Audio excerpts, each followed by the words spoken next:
Salut Lisa, bienvenue dans notre atelier. Bienvenue dans Histoire d'artisan. Je suis Lisa Millet et je serai votre guide dans l'exploration de l'artisanat d'art.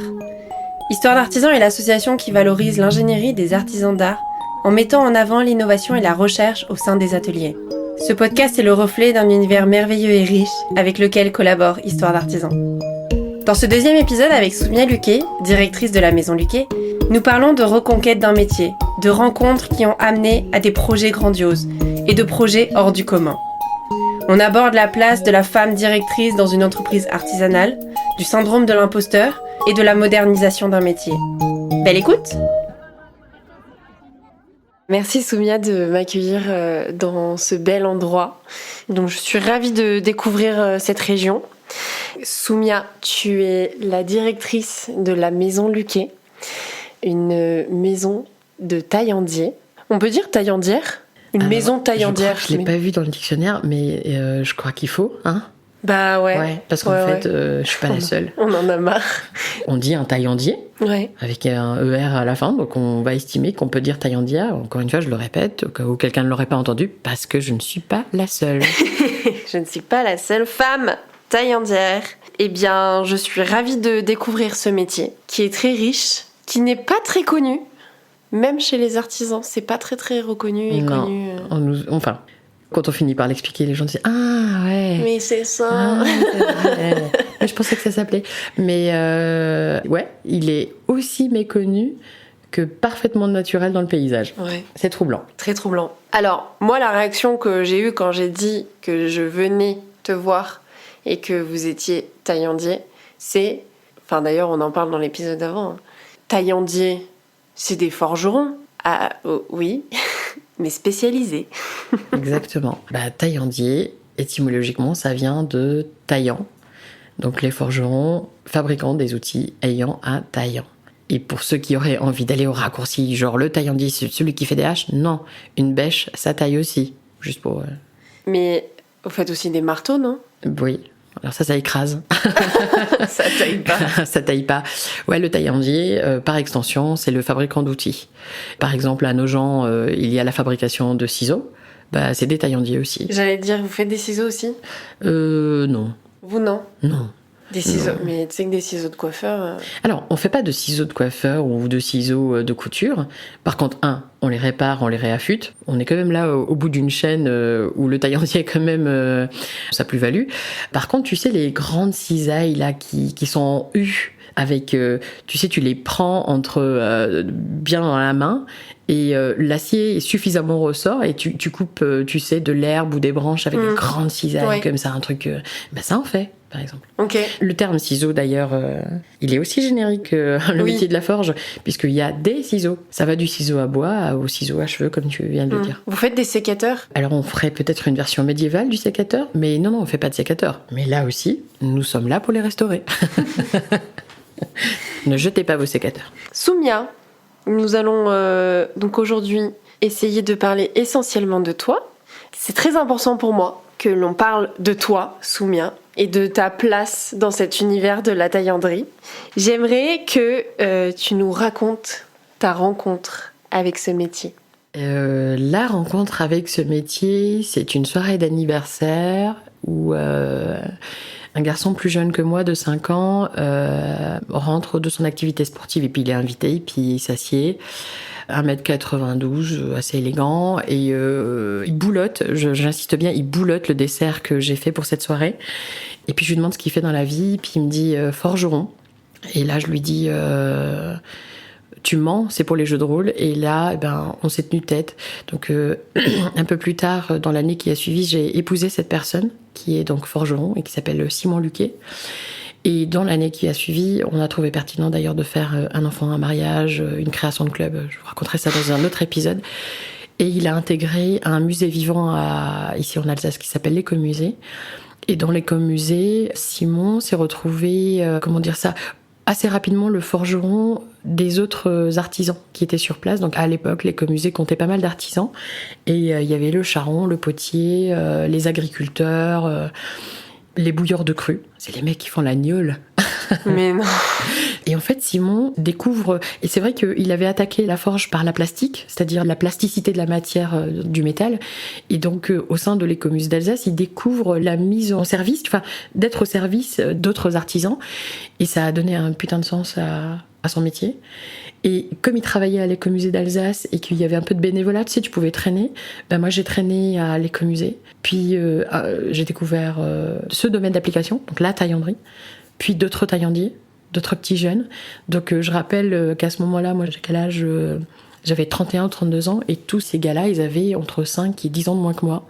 Et je suis ultra fascinée par ce métier qui a un sens social et un sens de pratique de fou, mais tellement inconnu. Et je crois qu'à ce moment-là, je pars en croisade.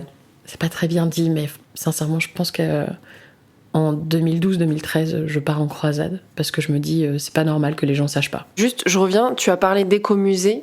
J'ai jamais vu d'écomusée, ça consiste en quoi ? Alors, j'espère ne pas dire d'ânerie. Un écomusée, c'est un musée vivant dans lequel on peut vivre l'expérience de quelque chose en action. Un musée, les choses sont figées, je crois, sous vitrine. Dans un écomusée, alors il y a l'écomusée d'Alsace, il y a l'écomusée de Juillet dans ma tête, mais il y a aussi, par exemple, on peut aller voir la taillanderie de Nans-sous-Sainte-Anne, où il y a de la médiation culturelle. Je crois qu'il y a pas mal de gens qui connaissent aussi le château de Guédelon, où on peut voir des gens travailler. Il y a Samara, qui situe un peu son projet pédagogique du côté des Gaulois.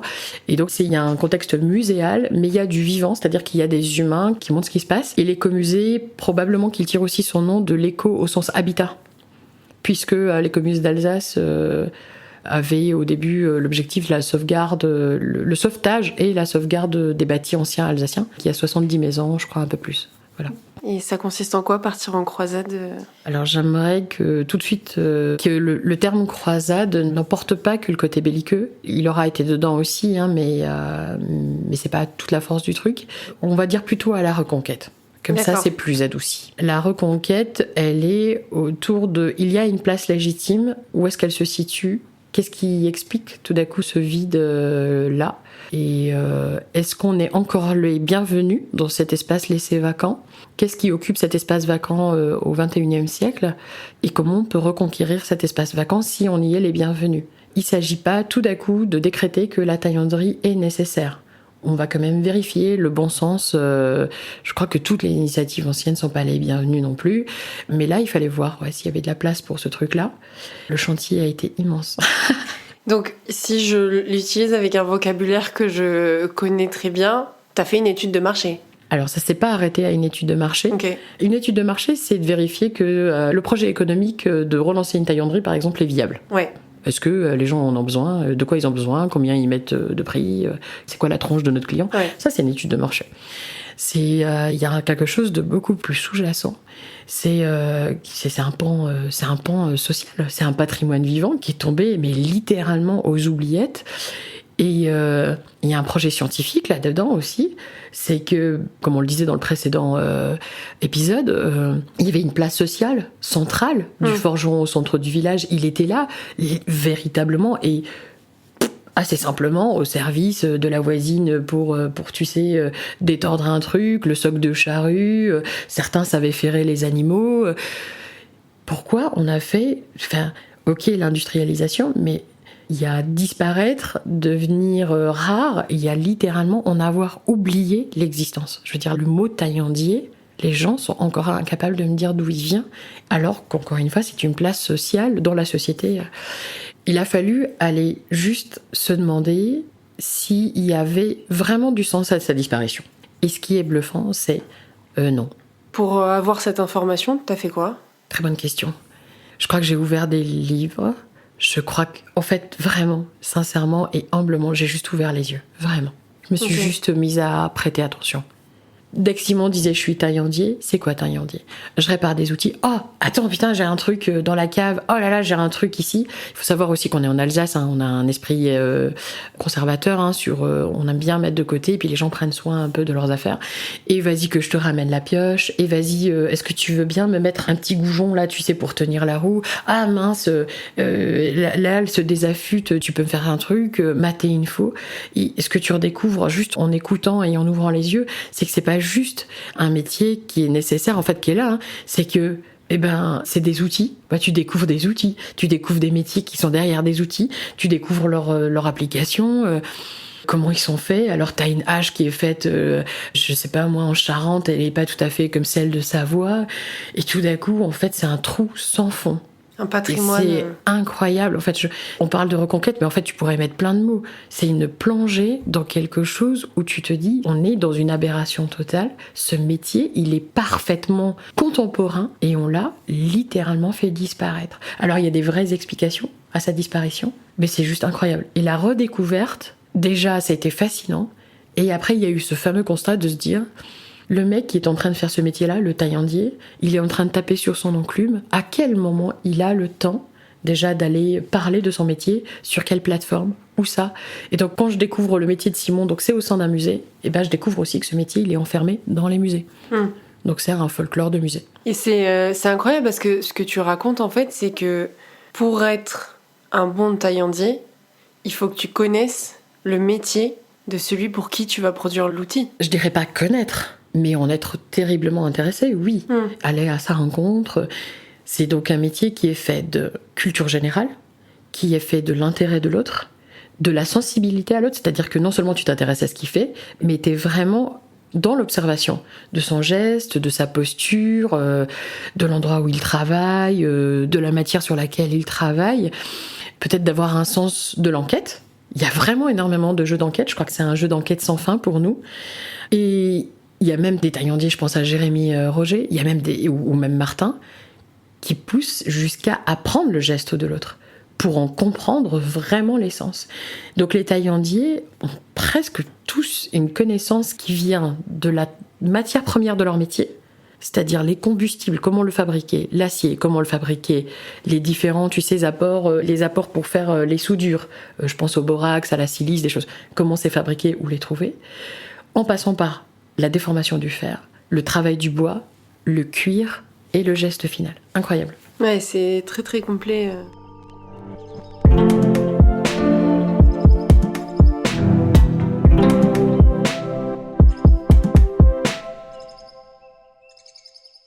Donc, reconquête, pour toi. Essayer de comprendre si ce métier a un sens et une place dans la société française actuelle. Et après ? Après, l'aventure de Simon, elle continue pendant 6 ans à l'Écomusée d'Alsace. Et on va pas en faire une critique décontextualisée, mais en gros, le travail d'un forgeron dans un musée, il est très orienté médiation. Mais est-ce que le projet pédagogique permet aux forgerons sur place ou aux taillandiers sur place de déployer la totalité des techniques ? Non. Il y a quand même un bénéfice et on va leur laisser ça. Ils sont salariés, ils ont quand même, un outil de travail qui leur permet de faire, alors j'utilise un terme industriel, on va m'arracher les cheveux, de faire de la R&D, donc de la recherche et du développement. Donc c'est vrai que les taillandiers que j'ai connus qui ont bossé sur des sites comme ça vivants, ils ont profité de l'infrastructure pour s'auto-former et continuer à apprendre. Donc tout n'est pas perdu. Après, sur la mise en application sincèrement de leur technique, à un moment ça se tarit parce que tu es surtout là pour répondre au public. Tu as 800 personnes qui passent, voilà. Donc à ce moment-là... Oui, parce que juste pour revenir, il n'y a pas de formation de taillandier. Il n'y a pas de formation. Il n'y a pas de diplôme et j'attire vraiment l'attention du public là-dessus. Aujourd'hui, on ne va pas tergiverser trop longtemps là-dessus. Il pourrait y avoir des choses qui ressemblent ou qui emportent le titre.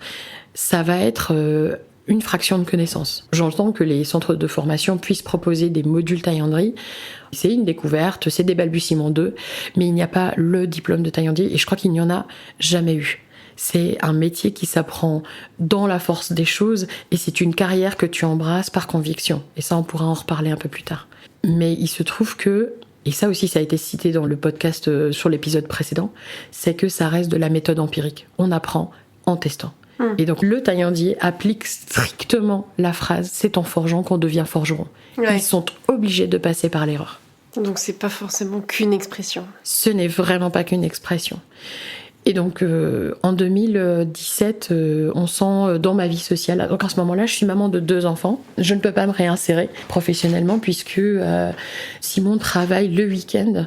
Donc, ça veut dire que dans ma vie de femme, donc Simon a ses week-ends en semaine. Or, les enfants, ils sont en garderie chez une nounou. Donc lui, il peut avoir 2 jours de repos, il peut peut-être faire de l'administratif, il peut participer à la vie de la famille. Mais donc, il profite pas plus de la vie de famille, ne voit pas ses enfants qui sont gardés par une nounou, mais il peut avoir un temps de récupération physique. Ça veut dire que si moi, je prends une carrière, je vais bosser du lundi, par exemple, au vendredi, je ne verrai pas mon conjoint et j'aurai les enfants à charge le week-end toute seule. Et donc, j'ai pas réussi à trouver dans mon job initial le fait de pouvoir bosser comme ça en décalé. Et à un moment, Simon a souhaité prendre un 80% et ça n'a pas été admis en tant que papa et en tant qu'homme. Et puis, ça faisait trop de choses. Et puis, il appliquait pas vraiment son métier et on s'est dit, stop, on arrête là. On va fonder notre atelier. Alors, Lisa, t'as pas arrêté d'insister pour que je dise les choses dans leur version réelle. Donc, je vais formuler correctement cette première réponse. C'est « J'ai créé pour Simon l'atelier La Maison Luquet ». Félicitations, Soumia. ça m'émeut beaucoup. Tu as réussi à le dire. Ouais. Tu peux le redire ? Alors, j'ai fondé La Maison Luquet pour un taillandier qui s'appelle Simon Luquet. Trop bien. Donc, en quoi ça consistait de fonder cette maison ? Qui dit fonder un atelier, dit on va lui trouver un nom, un logo. Et puis mettre en œuvre l'environnement dans lequel l'artisan qui a les compétences, le savoir-faire, puisse s'y développer. Et j'insiste beaucoup là-dessus aussi tout de suite en début de réponse pour la suite, trouver du bonheur à ce qu'il fait. C'est vraiment important de faire son métier avec joie et l'ancrer dans l'économie du XXIe siècle sans avoir à aliéner ni ses valeurs, ni sa santé, voilà. Ne pas faire des choses qu'il n'a pas envie de faire. Donc construire, ça veut dire de quoi on a besoin et à quoi ça va ressembler. Donc on projette à 1 semaine, à 1 mois, à 5 ans. Et ça a été faire sa liste de courses, de quoi tu as besoin, on a quoi. Donc là, de là où tu es assise, Lisa, tu as pu voir l'ancien atelier qui faisait 25 mètres carrés, donc qui est un ancien transformateur EDF. Vous savez, les petits bâtiments jaunes dégueux qui sont dans la nature en béton armé. Et ça, voilà, 25 mètres carrés. Et là-dedans, Simon, il te fait une liste. Alors moi, je veux un marteau pilon, je veux une bande abrasive, je veux une enclume, un foyer, et donc le tout avec des habitations autour. Allez, on y va. Chapeau. Et trouver un nom. Alors moi, je suis une ancienne, j'ai flirté avec le monde de la start-up, et je suis très vigilante à faire du plus simple. Ne jamais se compliquer la vie. Donc le nom, en fait, on l'appelle La Maison Luquet pour plusieurs raisons. C'est notre nom de famille, donc on va pas chercher bien loin. La maison pour 2 raisons. C'est que c'est pas le luxe au sens le luxe, mais les grandes maisons. La maison Lalique, c'est celle qui aura inspiré un peu le choix de ce nom. C'est que c'est souvent un petit bonhomme ou une petite bonne femme qui a commencé un artisanat et puis un jour c'est devenu une grande industrie. Alors c'est pas la volonté qu'on a, mais c'est juste pour expliquer que c'est un petit artisan qui un jour a fondé une dynastie. Donc voilà, c'était juste ça. Et l'autre notion de la maison, c'est cette toiture extensible qui peut un jour héberger d'autres artisans, d'autres talents. Et tu sais à quel point c'est vrai actuellement pour nous. Et le logo, parce que je veux bien expliquer aussi le logo. Si vous regardez le nouveau logo de la Maison Lalique, c'est LML. Putain, c'est comme nous. Je viens de réaliser. Et c'est stylisé, c'est genre des bâtonnets. Et ton œil ne peut pas rater l'idée que, parce que c'est des bâtonnets, tu vois bien un L, un M et un L. D'accord. Et j'étais fascinée qu'une maison aussi ancienne arrive quand même à produire un logo qui n'est pas... Alors je sais plus comment on appelle ça le terme, mais les C croisés de chez Chanel ou les LV. Il y a un terme spécifique pour ces lettrages-là. Mais on voulait pas aller vers là. Mais tout le monde identifie ce genre de choses. Donc je disais que j'aimerais beaucoup retrouver les lettres de notre nom. Je veux retrouver les lettres de notre nom. Et Simon donc a fait une école d'art plat, donc il a un petit peu ce truc de créatif. C'est un salaud, il a vraiment un don pour ça. Il dessine pas assez et il pose les lettres et il met le premier L, il pose le M au-dessus, il commence à faire un peu comme les logos Vuitton et il repose le deuxième L. Et si vous regardez bien, il s'agit d'une pince de forge. Donc notre logo, c'est nos initiales et ça représente une pince de forge. Donc les forgerons la reconnaissent et reconnaissent l'objet. Mais d'autant plus qu'en tant que forgeron et taillandier, vous avez besoin d'un poinçon. Ouais. Je vais citer un autre pote, j'en parlerai plus tard dans le podcast, qui dit que il y a quelque chose qui est forcément de l'ego, de poser un poinçon. On peut aussi modestement ne rien mettre et on laisse à la postérité son don anonyme. Mais nos outils sont faits pour durer des siècles. On se dit qu'on aimerait que le petit bonhomme, ou pareil, la petite bonne femme qui fouille la terre et qui tombe sur un outil où il y a le logo, lui permette de vivre toute l'aventure à ses débuts. Voilà. Donc le poinçon, il est là pour revendiquer la fierté d'un métier, du forgeron, mais il est là aussi pour se dire si un jour elle est enterrée dans le sol, elle emporte une histoire avec elle. Voilà. Ouais, elle raconte une histoire. C'est ça. Très bien. Donc tu crées la Maison Luquet. Donc ça, c'était en 2018. On est en décembre 2017 et on se dit faut qu'on y aille. Avec Simon, on a la particularité de prendre une décision en 90 secondes. Et ça a été comme ça pour la totalité des choses. Je vous raconte pas comme nos familles se font des cheveux blancs. C'est-à-dire que, comme je vous disais avant, que ce soit le mariage, l'enfant ou tout ce qu'on a construit, tout s'est fait en 90 secondes. C'est comme ça. On est en novembre, décembre en 2018 et on décide... 2017. 2017, merci. Et on décide d'y aller. Comme ça, tu vois, genre 23h, on fonde notre atelier. Le logo, il est trouvé en quelques minutes. Donc tout ce que je t'ai expliqué là, c'est vraiment le fruit de quelques minutes. Le nom de famille, le nom de la maison aussi. Janvier 2018, on a acheté un appareil photo. Non. Dans l'automne 2017, on a acheté le premier investissement de la Maison Luquet, c'est genre un Canon Full HD. Et on fait des enregistrements d'images, parce que l'Alsace, c'est sublime en automne. Donc on capture de la captation d'images, tu vois, pendant tout l'automne. On revient, à janvier 2018, on décide de se dire qu'on a besoin d'un crowdfunding, parce qu'on avait déjà acheté pas mal de matériel au cas où un jour. Donc j'ai pas épousé un philatéliste, je vous raconte pas, nos caves et tout, elles contiennent des trucs qui pèsent des tonnes. Et mois de mars, on met une enclume, un peu de feu, n'importe quoi qui ressemble à une forge, et Simon tape. On va avoir notre premier gars qui nous dit « Ouais, j'ai entendu parler de vous, j'aimerais bien forger avec vous ». Il déboule chez nous, il se trouve qu'il est monteur vidéo. Du coup, il nous conseille 2-3 trucs. Et très exactement, le 23 mai 2018, début du crowdfunding, les étoiles s'alignent mais à un niveau tellement dingue. Le 23, je lance le crowdfunding. Genre l'avant-veille, avant de lancer, 2 jours avant, je n'ai ni le texte de la vidéo, ni rien. Et en fait, je dis, attends Simon, je crois que je l'ai. Et genre, en mode feu sacré, j'enregistre le truc avec mon portable. Et c'est le son que vous entendez, en fait, sur la vidéo du crowdfunding. Ça a été fait en 30 minutes, rédaction du texte compris. Le 23, c'est lancé.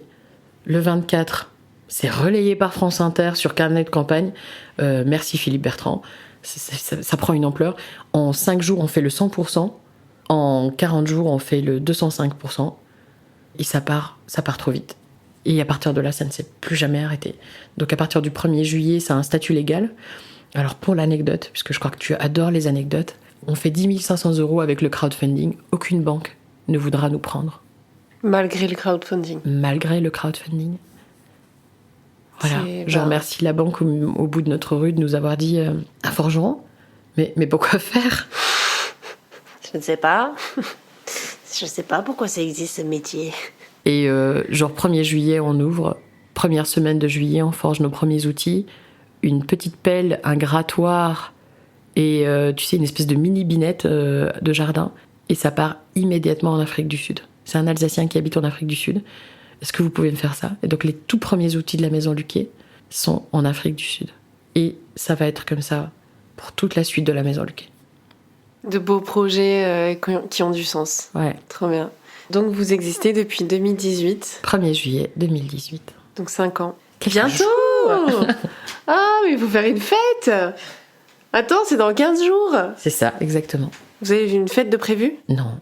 Attends, soumis à nous, on va la dormir. Fête, hein. On va dormir. Donc c'est une très bonne transition sur la question, ta relation avec ton métier, ton travail aujourd'hui. Qu'est-ce que la Maison Luquet aujourd'hui ? De juillet 2018 à janvier 2019, je vais me convaincre que c'est quand même le jouet de Simon. Et je dois respecter son artisanat, son art, son geste, sa bouteille. Et je vais l'aider, je vais être là pour la compta. Là, la pensée, elle est assez émue pour toutes les femmes qui ont fait ça, toutes les femmes d'artisans qui ont fait ça des siècles et des siècles et des siècles. C'est-à-dire que tu peux pas laisser parfaitement le conjoint en autonomie seul, parce que lui, il est à l'atelier, il fait vraiment des heures de malade. Et j'allais dire, il fait 2 jours, dont 1, comme moi. Mais ouais, je prête main forte côté comptabilité, côté communication, je donne des conseils et tout ça. Et l'investissement se fait de plus en plus, et on revient à ce que j'expliquais tout à l'heure, j'ai quand même vraiment tout de suite de l'amour pour ce métier-là. Et pour ceux qui me connaissent intimement, je ramène aussi ma fraise plus qu'il ne faut. Et on est début 2019, et Simon voit que je suis vraiment dans le mal à essayer de retrouver un statut d'assistante de gestion ou d'assistante de direction. À ce moment-là, c'est un peu le diplôme et les qualifications que j'ai. Je suis au chômage, mais en train de repartir sur un nouveau job. J'aurais fait quelques essais infructueux. Et je crois que Simon perçoit que, non, je peux pas détourner le regard de cette aventure. Et là, c'est une véritable déclaration d'amour. Simon, sachant que j'ai bossé un moment dans ma vie dans les startups et que j'ai développé certains projets, pour des choses qui étaient assez fun, mais c'est-à-dire qu'on fait grandir une idée qui part de nulle part et qui est l'idée souvent de quelqu'un d'autre, j'insiste aussi. Simon va simplement arriver et me dire textuellement, fais pour moi ce que tu as fait pour les autres. Invente cette taillanderie. Voilà. Et je l'ai entendu un jour dire à quelqu'un d'autre, j'étais derrière une porte, Soumia, c'est une voiture, c'est une Ferrari sur une route bouchonnée, et la taillanderie, c'est une autoroute fartée sur laquelle elle peut tout faire. Et c'est comme ça qu'il résume la main tendue qu'il me fait au moment où il m'invite à rejoindre l'aventure. L'autre chose aussi qui est très sympa, c'est qu'à ce moment-là, il y a un espèce de pacte complice qui consiste à dire « c'est un métier genré, ok, tu seras la directrice ».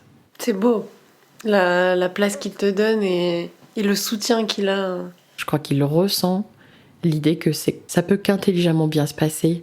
Soyons pragmatiques, factuels.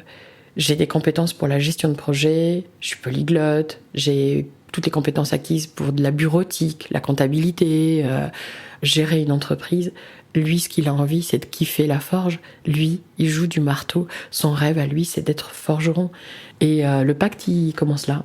Et je serai statutairement et légalement à ma place définitivement en janvier 2020. Autre anecdote, et pas la plus fun, c'est que je signais de 2019 à janvier 2020 la femme du forgeron sur mes mails.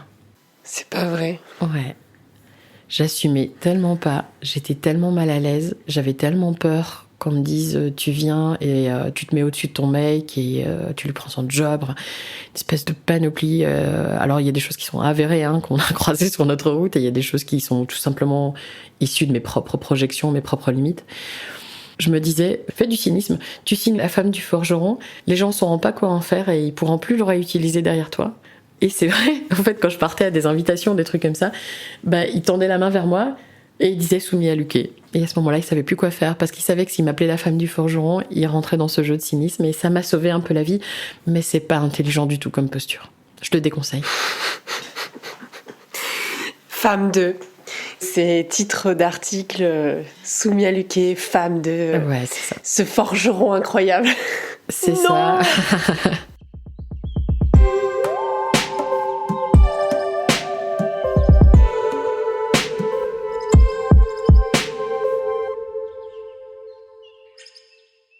Donc janvier 2020, tu deviens officiellement directrice de la Maison Luque. Oui. Il s'est passé quelque chose entre-temps, je crois. Une petite signature de projet. Ou c'était avant ? Non, il y en a eu quelques-unes. Alors, ça va à peu près calmement et on trouve notre place jusqu'en janvier 2019. Pouf, avril 2019, on se fait appeler par Martin Claudel qui dit « Ouais, il y a un rassemblement, le premier symposium de taillanderie du côté de la Charente, là-bas. Et puis, ça se veut une rencontre scientifique. On va se pencher sur un modèle de hache suédoise. Il va y avoir des forgerons qui viennent de toute l'Europe. Viendez !»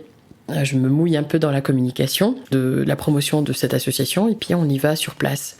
Donc ça se passe autour du 19 avril, on va dire ça comme ça. Et c'est à cette occasion-là qu'on tisse les premiers liens. Donc tout à l'heure, je vous disais, je vais vous parler d'un pote plus loin dans le podcast. C'est là où on rencontre un certain Gustave Raymond, par exemple, qui lui est charpentier. C'est là que on va tisser du lien avec d'autres taillandiers à travers l'Europe. Oh là là, mais il en existe plein d'autres, c'est trop bien. D'autres manières aussi de faire de la taillanderie. Et c'est là aussi que se tissent les premiers liens, enfin, à notre échelle, à nous, ne serait-ce que pour Simon et moi, entre les charpentiers et les forgerons. Et sur la tête de ma mère, On est tous là à être au symposium et il y a une cathédrale qui brûle quelque part et on le sait pas. Et cette connexion dans le temps, on ne la découvrira que plus tard, quelques années plus tard, à savoir il y a quelques semaines, il y a quelques mois. Donc ça, c'est le premier rendez-vous mythique et on va se rencontrer. Alors j'insiste sur Gustave parce que sur ton précédent épisode, tu parles des a priori. Donc moi, je suis bourrée et perclue d'a priori. Je vois ce petit gars habillé en tenue. Gustave est connu pour avoir, tu vois, un laboureur rapiécé et des t-shirts qu'on souffert. Il s'assied là et moi, j'ai un vulgaire a priori. Moi qui ai fait des études supérieures de ce mec qui a fait un CAP et du coup, il a une culture générale de CAP, mes fesses, en fait. Et il est trilingue, il arrive, il nous allonge dans plusieurs langues, il a une culture générale, mais de Bible vivante, et il m'allonge, lui, du haut de ses 22 ans, et je crois que c'est la première fois que je me prends une vraie... Je le remercierai jamais assez. Un chaos culturel. Vraiment un chaos culturel, et à ce moment-là, il dit du coup, si je vous présente une hache, vous pouvez la faire, parce que moi, j'ai des cahiers et des cahiers de recherche. Donc ce mec-là est un vrai rat de bibliothèque et de musée. Ça nous amène au saut de juillet 2019. Gustave se pointe chez nous et il dit voilà, après des années de recherche, le mec il a 22 ans, il a des années de recherche. Des années de recherche. Et il me dit voilà la hache que je veux. Et il va faire naître à la maison Luquet la première hache à douille. Alors si vous savez pas ce que c'est qu'une hache à douille, allez chercher ce que c'est qu'une hache à douille. Démerdez-vous. Il signe la première hache à douille et du coup par affection on va l'appeler la Gustax, comme Gustave vraiment, et axe parce que c'est une hache. Il signe vite s'il vous plaît, je dois partir avec. Et il s'en va avec cette hache faite en 2 semaines et des années de recherche. Et c'est une hache qui reprend un petit peu certaines lignes médiévales. Il part avec dans le Maine. Et dans le Maine, c'est une maison d'édition dont les membres promeuvent le retour du travail à la main qui s'appelle Mortys & Tonon. Et ils sont en train de faire une forge tout en bois, équarrie. Donc c'est les charpentiers sans frontières qui partent. Gustave est dans le lot. Et 3 semaines après, on voit notre hache en slow motion dans un documentaire aux États-Unis. On se dit, what the fuck. Donc cette hache-là, elle démarre là, et tout d'un coup, on se fait prendre dans une vague, et Gustave va être, on va le dire honnêtement, le premier promoteur de la taillanderie, pour pas dire le promoteur de la maison Luquet, parce qu'il a été promoteur de la taillanderie. Et il va retisser le lien entre les charpentiers et des taillanderies vivantes. Enfin, il va le promouvoir et accentuer ce truc-là, pour pas dire que c'est lui qui l'a complètement créé, mais ça pousse d'un coup. Et du coup, ça va donner l'idée plus tard aux charpentiers, et aux charpentiers sans frontières, de se dire, et tiens, si on restaurait Notre-Dame, est-ce qu'on peut pas aussi faire des haches faites en France ? Et c'est comme ça que ça démarre, en tout cas, ce qui va devenir l'avenir. Fin 2019, on est en automne 2019, on a un appel téléphonique qui me fait raccrocher une première fois. C'est Ubisoft International. La première fois, c'est pour du gameplay, la deuxième fois, c'est pour faire des haches. Et un jour, on se retrouve à faire des haches pour la sortie d'Assassin's Creed Valhalla. Et là, pareil, tu te dis, mais comment, bon Dieu, on est passé de je voudrais juste créer un atelier de forge à travailler avec Ubisoft. Et incroyable. Et bref, là, on est en 2019, on va vers 2020. En 2020, il y a les chantiers préparatoires pour proposer à l'établissement public qui restaure Notre-Dame, est-ce que ça vous intéresse qu'on le fasse à la main ? Donc, les charpentiers sans frontières vont sortir, une preuve par l'exemple à l'échelle 1 sur 1 d'une ferme avec tous des charpentiers à la main pour dire on peut le faire.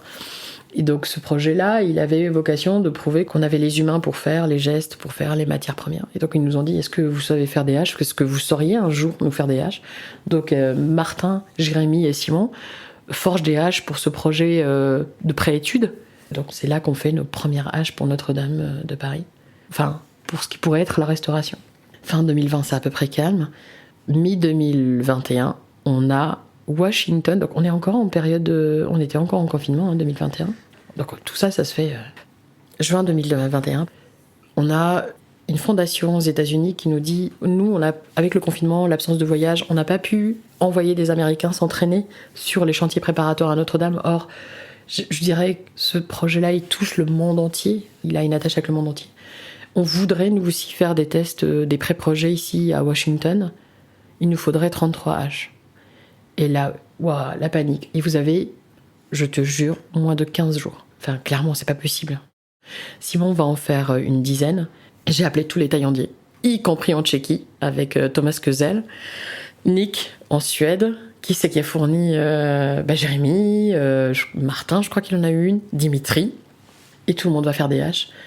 Et on va avoir un mécène qui va financer le transport, parce qu'il y en a eu pour 2000 € de frais de postaux, et on envoie comme ça 33 haches aux États-Unis.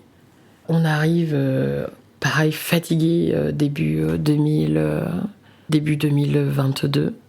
On a encore quelques projets, des outils, les commandes affluent au sens où les gens commencent à raisonner avec l'éventualité qu'il y a une taillanderie. Et puis, arrive fin mars, début avril 2022. Et puis, le téléphone sonne et l'appel à projet Notre-Dame de Paris sort. Et on nous demande, est-ce que vous êtes prêts ? Voilà. Et donc, vous avez fait combien de haches pour Notre-Dame ? Alors, on découvre que... Donc à ce moment-là, on sépare encore, donc on fait des devis pour toutes les parties prenantes, mais à l'été 2022, les groupements Perrault et Desmonts obtiennent les marchés de la restauration à l'identique de la nef et du chœur avec le taillage à la main de la charpente. Et il faudra fournir une 60aine de haches. Et à ce moment-là, tu vois, cette histoire d'amour dont je te parle avec la taillanderie, en fait, elle coexiste avec Simon, mais elle coexiste avec Martin, avec Jérémy, avec Dimitri.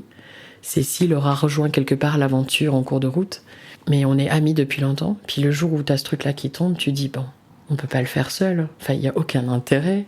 On n'a jamais fait ça, il n'y a pas d'antécédent. Et à ce moment-là, on décide de partir tous ensemble, du 2 septembre au 2 janvier. 5 taillandiers et une chargée de projet. Donc piloter 5 âmes humaines qui sont le socle du groupe. Et puis il y a les aidants. Donc il va y avoir des aides de camp qui vont venir. Mathieu qui vient de Montréal, Nick nous rejoint de Suède, Alice qui nous rejoint de Bretagne, Caro qui nous revient de Strasbourg qui fait des allers-retours, Pierre qui est venu nous rejoindre depuis Biarritz qui va rester là, Charlène qui va s'occuper de la fonderie parce qu'il y a eu des plombs fondus, Marion qui va donner un coup de main, Milena, la conjointe de Jérémy, qui est aussi co-dirigeante d'une taillanderie. Et en fait, on va être comme ça, 5 titulaires, 10 en tout à peu près, pendant 4 mois les uns sur les autres, dans un atelier chauffé à blanc. Et ça a été mythique. J'imagine, 4 mois. 4 mois plus plein, tous les jours. Et vous viviez ensemble ? Ici, dans la maison, ouais. Ah ouais, c'est intense, hein ? C'est intense, donc pour revenir à mon statut de chargé de projet, ça veut dire faire en sorte qu'aucun de ces forgerons, aucune de ces maisons, aucun de ces ateliers ne perde de l'argent en laissant en suspens son atelier. Mettre en œuvre un devis, mettre en œuvre un cahier technique, mettre en œuvre les jargons, les conditions de vente, les conditions de mise en place, les achats matériels. Donc Simon m'a formé sur les machines, sur tout ce qui est la taillanderie. Donc ça veut dire choisir les combustibles, aller dans n'importe quel magasin et être complètement autonome sur l'achat de vis, de machines, d'abrasifs, de matières premières, parler leur jargon à eux, le retraduire à l'extérieur, gérer la communication à l'extérieur, gérer la communication entre eux, gérer la communication de tension ou pas de tension, mais avec les acteurs de ce projet, avec les familles, avec gérer les blessures à l'âme, les tensions aussi intérieures de chacun, les corps qui se fatiguent, la nourriture, et puis juste aussi mes enfants, parce que je suis toujours maman en dehors de ça. Et ça a été... je crois que c'est là que j'ai su ce qu'était mon rôle. Ouais, et que t'as compris ta valeur ajoutée. Alors je le dis avec un peu d'émotion, je crois que la valeur ajoutée, elle est arrivée quand je me suis cassé la gueule après. J'ai fait un petit... Je suis tombée quand l'aventure s'est terminée, je suis tombée un peu physiquement. C'est effectivement beaucoup de passion, mais c'est aussi énormément de skills, de compétences acquises. Et là, je m'adresse aussi un peu à toutes les frangines, mais même quelque part à tout le monde, à tous ceux qui ont eu d'autres métiers avant de se reconvertir.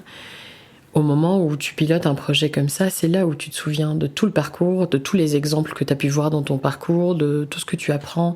Tu vas savoir bosser la charte graphique de tous les t-shirts qu'on a portés, en passant par tu copilotes la nourriture de 10 personnes avec toutes leurs préférences et leurs sensibilités. Tu sais que chacun, quand il rentre après 8 heures, 10 heures, 12 heures de forge, qui se disent qu'il arrive du premier regard à identifier qu'il a trouvé sa confiture préférée ou la bonne cuisson, ou d'avoir, tu sais, il y a des soirs où il pétait des câbles, vraiment, mais tu sais, une espèce de fatigue qui était plus, voilà. bah tu pars, tu prends un minibus dans le supermarché d'à côté. Dans le minibus, tu caches un pique-nique avec chacun, tu sais, retrouve la saveur. Tu les emmènes au terme en Allemagne pour qu'ils puissent se réparer. Et quelque part, en fait, tu développes 3, 4, 10 compétences et tu les développes pas d'un coup. En fait, elles viennent aussi de ton parcours et c'est là, être directeur de quelque chose. Donner de la direction, donner un sens à ce que tu fais et maintenir le gouvernail pour pas se prendre les récifs. Et à la fin, quand tu fais la comptabilité du projet, être sûr que tout le monde a été rémunéré justement. Je doute pas de ton rôle primordial dans cette aventure. Et j'espère que toi aussi, tu prends conscience justement que se poser la question de savoir si est-ce que tout ça aurait existé si Soumia n'avait pas été dans les parages. Alors ce qu'on va faire, c'est qu'on va demander peut-être à ceux qui t'écoutent, ou ceux qui écouteront le podcast, ou ceux qui voudront abonder dans ce sens-là, à peut-être m'aider à valider ça, parce que je crois qu'en tant que nana, je vais le dire honnêtement, il y a un parcours personnel aussi et intime là derrière qui fait que ça a été compliqué de se valider. On n'a pas toujours l'éducation de la validation, on évolue dans un système qui ne permet pas aux filles de se valider sur ces postes-là qui sont un peu incroyables. Ça, c'est un premier fait. Dieu merci, j'évolue dans un groupe de forgerons qui, au début de l'aventure, là, on va dire sur le dernier chantier, ils m'ont donné leur signature, c'est-à-dire que ces gens-là me donnent en fait, il y a un mandat, ils donnent mandat à ce que tu les représentes. C'est pas rien, parce que du coup, ça valide pas l'idée que je suis forgeronne, ça valide l'idée que tu deviens leur responsable et que tu es responsable de leur destin. Ça, c'est un premier fait. Deuxième chose, et c'est vrai que je t'ai régulièrement expliqué en amont de cette rencontre, que j'ai senti le besoin d'aller passer mon CAP ferronnerie ferronnerie d'art pour être officiellement forgeron. Et c'est là où Simon me rappelle régulièrement à l'ordre, attention, aujourd'hui, tu apprends suffisamment à travers ta présence sur le terrain et la pratique, parce que effectivement, je pratique, je suis la frappeuse, on va féminiser le truc, je suis la frappeuse et la chauffeuse de Simon. Vous pourrez rire doucement en écoutant ce truc-là, mais...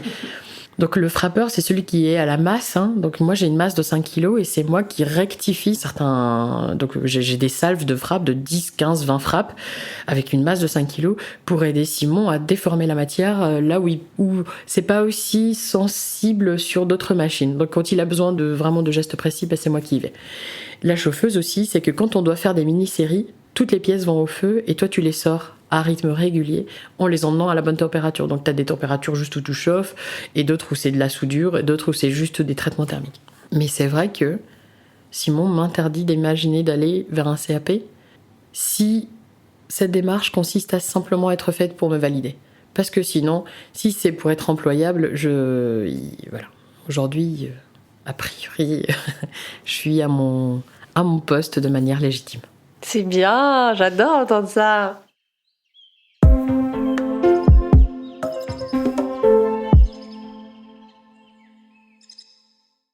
Est-ce que tu peux nous raconter une anecdote, Soumia, s'il te plaît ? Alors, c'est pas très joli, je vais me mettre certaines personnes à dos. Allez, on se lance. On ose. On ose.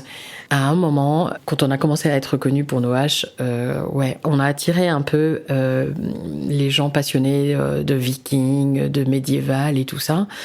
Et j'avoue que moi, je suis née dans le désert, quelque part en Algérie, dans un petit village qui s'appelle Tougourt. Et j'étais un peu vexée par l'idée que forge est égal homme blanc viking fort barbu, et ça me gonflait sévère parce que il y a de la forge partout ailleurs dans le monde. Je maintiens que c'est vraiment une position centrale dans les sociétés. Voilà. Et Simon a vu ma vexation, et donc à force de voir plein de gens nous demander des haches vikings, Simon a glissé, ils veulent des runes, on veut des trucs symboliques. Les haches vikings m'en voulaient pas. Certaines haches vikings qui sont parties lors des ateliers grand public de la Maison Luquet ont un symbole dessus. Et ce symbole, donc l'atelier a été vendu sous la hache Tougourtre, donc avec plein de syntaxe un peu viking, mais en fait c'est vraiment le nom de mon village d'origine, donc Tougourte si tu m'entends. Et il y a un symbole dessus qui fait une espèce de grande rune en arche dessus. C'est le symbole du Brnos. C'est un des tatouages portés par les femmes dans la région de Jouvière. Ma grand-mère est tatouée au visage. Et le Brnos, c'est la cape des cavaliers, c'est la cape qui symbolise la protection. Donc en fait, sur les haches vikings, il y a un symbole qui vient de chez moi et j'ai des origines moitié Hchachna, moitié sahraoui. Donc c'est un symbole arabe. C'est trop beau. Algérien. Oups. J'adore. Oups, je vous ai menti. Oups, je vous ai menti, pardonnez-moi. J'espère que ce péché me sera pardonné. On te pardonne. Franchement, pour une anecdote aussi belle, on te pardonne amplement. Vous avez un bout de ma grand-mère, hein. Non mais c'est trop bien, c'est trop bien. Mais elle était tatouée au visage. Ma grand-mère était tatouée au visage. Incroyable. Voilà. Alors ça se faisait pas de gaieté de cœur, attention. Hein. Ah ouais. Je fais pareil un parallèle avec ce qui se fait actuellement sur les réseaux sociaux. Ma grand-mère a été tatouée extrêmement jeune. Hein. Je crois qu'elle a été tatouée entre 8 et 11 ans et ça ne se faisait pas de gaieté de cœur et c'était, elle le vivait comme pas un saut de l'infamie, mais c'était vraiment difficilement porté. Mais pour l'enfant que j'étais, tu vois, pour la petite fille que j'étais, ça symbolisait tellement. Voilà. La force. Ouais. C'est très très beau. Est-ce que tu peux nous raconter un projet ou un fonctionnement pour lequel tu as fait beaucoup de recherches et ou d'innovation pour atteindre ton objectif ? Il y a plein de réponses dans cette toute petite question. On va le synthétiser en un propos, c'est qu'aujourd'hui, on déterre un métier que les gens résument, et tu l'as dit, on l'a dit toutes les deux sur ces 2 épisodes-là, c'est le côté archaïque, empirique, ancien, déterré, à quoi vous servez, qu'est-ce que vous faites là. Il y a tout à repenser sur, ça va de l'image, quelle image des marques on diffuse, sur quel support. Un des plus gros projets, et j'embrasse mon petit Kevin Umfricht quelque part du côté de Metz, qui est mon développeur web. Comment on fait un putain de site web qui met en avant la taillanderie? Donc derrière, il y a non seulement les images, mais aussi le rendre intelligible et traduire. C'est vachement de la, comment on appelle ça, de la vulgarisation. Donc reprendre des termes. On choisit qu'il y a des termes sur lesquels on ne reviendra pas. Donc le mot taillanderie, par exemple, on ne va pas le changer en forgeron d'outils, on va le laisser dans son jus. Et puis il y a d'autres trucs qu'on remue pour les remettre au goût du jour. Donc ça veut dire aussi réfléchir tes packaging. Je vous raconte pas comment je serre les fesses à chaque fois que je fais partir une hache par la poste. En fait, c'est comment tu packages, comment tu rends sexy tes packaging sur des objets aussi grands, volumineux, qui pèsent que d'un côté et pas de l'autre. Bon bref. Donc la R&D, elle est autour de réindexer un métier ancien avec tout ce qu'il est, son image, ses membres, son jargon, dans l'économie du 21e siècle. On va dire que les 3 grands volets de la R&D, donc de la recherche et du développement, autour de la Maison Luquet, c'est moderniser juste l'image. On modernise pas le geste, j'insiste là-dessus. Moderniser l'image pour que les gens de notre génération le comprennent. Moderniser les process autour de vendre comme tout le monde, la vente en ligne ou de la vente d'expérience ou peu importe. Et peut-être en dernier lieu, moderniser ce que nous sommes aussi, c'est-à-dire moderniser la relation qu'on a à cette société. Et voilà. Donc la R&D, elle est autour de la place de la taillanderie dans ce siècle. Je trouve ça très chouette de montrer que justement, innover, c'est pas forcément que dans l'objet, c'est pas forcément que dans l'utilisation d'outils tech, c'est aussi dans l'approche que tu peux avoir d'un métier. Nos métiers ont besoin d'être dépoussiérés et ils vont avoir besoin de technologie, ils vont avoir besoin de fonds, ils vont avoir besoin d'ingénierie, par exemple, de projet, tu sais, écrire du papier pour aller défendre une levée de fonds et tout ça. Et il y a des espèces d'ellipses où on est oublié un peu de partout. Et c'est vrai que quand j'utilise le terme recherche, développement, innovation, j'ai le droit à 2 choses. Soit la personne me regarde comme un poisson, tu sais, avec les yeux grands écarquillés, la bouche bien ronde, et on piche pas de quoi je parle. Voire même, on peut souvent me reprocher d'avoir utilisé, je sais pas moi, du marketing, de je sais pas quoi, appliqué à un métier aussi majestueux. On a besoin de faire connaître nos métiers. Alors il y a des outils du 21e siècle, et j'aimerais bien que quand on met des labels en place, des expositions en place, ou des aides, des financements, des AMI, appelez ça ce que vous voulez, qu'il n'y ait pas quelque chose qui restreigne tellement au point qu'on puisse plus rentrer dedans. On est les premiers à savoir ce que c'est qu'innover pour réutiliser ou réinventer ou des choses comme ça. Alors désolé qu'on puisse pas dire nous sommes des métiers de l'innovation, mais c'est à travers nos postures qu'on est innovant. Vous êtes pratiquement un atelier autonome ? Qu'est-ce que tu appelles l'autonomie ? T'as pas besoin d'autrui pour vivre. Des fois, on se le pose la question. Les choses sont pas figées, c'est parfaitement ok qu'à un moment tu aies utilisé telle énergie fossile ou du gaz ou peu importe. Rien que parce que le contexte géopolitique change, que tu changes, c'est parfaitement ok. Alors ça demande de s'adapter. Donc là récemment, et je me sens assez bête d'avoir découvert ça vraiment là sur le tard, et on sait qu'il y a une association qui fait du charbon de bois dans le nord de l'Alsace. On va se poser. T'es toujours quand même à avoir besoin d'aller prendre ton acier quelque part et ton charbon quelque part. C'est nécessaire. Ce qu'on peut faire, c'est limiter le kilomètre simplement pour déjà pas être en panique quand les choses viennent de l'autre bout du monde. Et là, actuellement, dans la taillanderie, on y est vraiment sincèrement. Voilà. L'innovation et la recherche, en effet, elle est dans tout, dans les procédés, dans la production, dans ton sourcing de matière, de matériaux. Exactement. C'est partout. Toi, en tant que directrice de la Maison Luquet, quelles seraient tes envies et tes projets pour le futur de la maison ? Il y en a un qui me tient à cœur. C'est pérenniser, la pérennisation. C'est arrêter d'être justement en lutte, arrêter d'être en souffrance et voilà. J'ai toujours rêvé de fonder des choses qui ont un intérêt social, qui font du lien, qui font sens. Je sais qu'on avait parfaitement la possibilité de faire les choses pour nous-mêmes et que le moindre centime gagné en plus soit versé dans nos deniers personnels, qu'on parte en vacances, qu'on s'habille mieux, qu'on soit moins précarisé à titre... voilà. Mais je crois que ça fait partie de notre ADN avec Simon. On a envie de partager des choses. Et quelque part, quand t'as vraiment soupé, que t'as galéré... Quand tu arrives à faire dégalérer un autre pote ou à le soulager, t'es quand même vraiment content. On a découvert à travers notre aventure que ça valait le coup de mutualiser. Quand t'as ces 5 entités-là, ces 5 artisans, s'ils partaient en individuel, en fait, il y a plein de machines qu'ils achèteraient chacun et on aurait à lâcher chacun entre 10 000 et 50 000 euros juste pour s'installer. Enfin, c'est un non-sens, quoi. Aujourd'hui, on est dans un atelier qui est en bail précaire, donc ça veut dire que ça peut s'arrêter du jour au lendemain. Une problématique commune, à savoir que si on est des métiers du feu ou des métiers de la poussière, tu vois, on peut investir dans les mêmes notions de sécurité, les mêmes infrastructures, les mêmes tirages, les mêmes... voire même, tu vois, négocier, c'est-à-dire avoir des fournisseurs communs dans lesquels on peut négocier des achats groupés. C'est fou, tu parles d'innovation, ça, mutualiser un atelier à plusieurs pour ne pas avoir à dépenser trop d'argent, être frugal dans ce qu'on fait, se soutenir, sortir de l'isolement certains artisans, trouver de la bonne zik, prendre un café ensemble, rire, manger ensemble, viens m'aider à porter un IPN, j'y arrive pas tout seul. Et tu vois ça, c'est trop avant-gardiste. Là aujourd'hui, je peine encore à pouvoir le défendre et c'est assez fou. Donc on compte vachement sur notre communauté et je fais un clin d'œil à ceux qui seront là au futur. Là, on est à 5 ans dans 15 jours. La prochaine étape, c'est de devenir une vraie entreprise du patrimoine vivant et qui dure dans les années et qui arrête d'avoir peur d'être jetée hors les murs, hors la ville, hors la société, hors les normes. Je voudrais juste que ce soit banal.